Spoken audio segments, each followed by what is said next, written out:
નમસ્કાર દર્શક મિત્રો, આપ જોઈ રહ્યા છો નિખરતા ગુજરાત ન્યૂઝ. હવે જોઈએ અગત્યના સમાચાર. વેરાવળ સરકારી વિજ્ઞાન કોલેજ દ્વારા નેકની નવી મૂલ્યાંકન પદ્ધતિ અંગે રાજ્ય કક્ષાનો સેમિનાર યોજાયો. રાજકોટ, અમરેલી, જામનગર સહિત જિલ્લાઓના 29 કોલેજોના આચાર્યશ્રીઓએ માર્ગદર્શન મેળવ્યું. તાજેતરમાં નેક દ્વારા યુનિવર્સિટી તથા કોલેજોમાં મૂલ્યાંકન માટે નવી માર્ગદર્શિકા જાહેર કરવામાં આવી છે.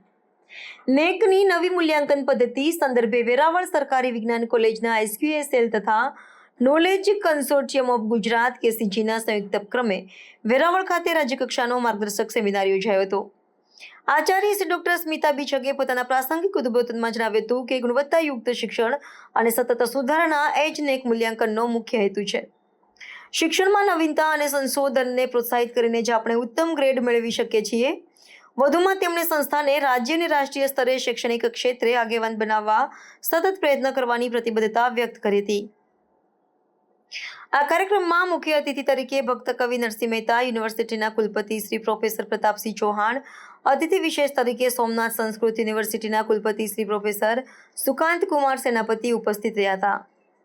આ સેમિનારમાં મુખ્ય વક્તા તરીકે સૌરાષ્ટ્ર યુનિવર્સિટીના ડોક્ટર રમેશ કોઠારી અને ભક્ત કવિ નરસિંહ મહેતા યુનિવર્સિટીના ડોક્ટર ફિરોઝ શેખે નેકની નવીનતમ માર્ગદર્શિકા અંગે વિગતવાર માહિતી આપી તથા કોલેજોમાં ઉત્તમ ગ્રેડ પ્રાપ્ત કરનાર માટે જરૂરી માર્ગદર્શન પૂરું પાડ્યું હતું.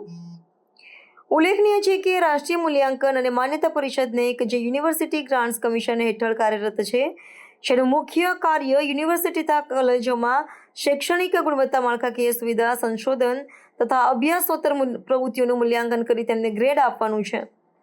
આ કાર્યક્રમમાં ગીર સોમનાથ, જૂનાગઢ, રાજકોટ, અમરેલી, જામનગર, સુરેન્દ્રનગર સહિતના જિલ્લાની સરકારી ગ્રાન્ટેડ અને પ્રાઇવેટ 29 કોલેજોના 9 જેટલા આચાર્યશ્રીઓ તથા 60થી વધુ પ્રાધ્યાપકો ઉપસ્થિત રહ્યા હતા. આ સમગ્ર કાર્યક્રમનું આયોજન SQSC coordinator doctor Chirag M ગોસાઈના માર્ગદર્શન હેઠળ programme coordinator doctor Sachin M Sitapara દ્વારા કરવામાં આવ્યું હતું. જ્યારે પ્રાધ્યાપક Shri VD Bagotra, doctor MF Taduk, UV Parmar, Shri JV Zala, doctor DK Pandya, doctor MH Chauhan, QPL Mangi અને કુકુએ બારડ અને શોભનાબેન ડોડિયાએ વિશેષ સહયોગ રહ્યો હતો.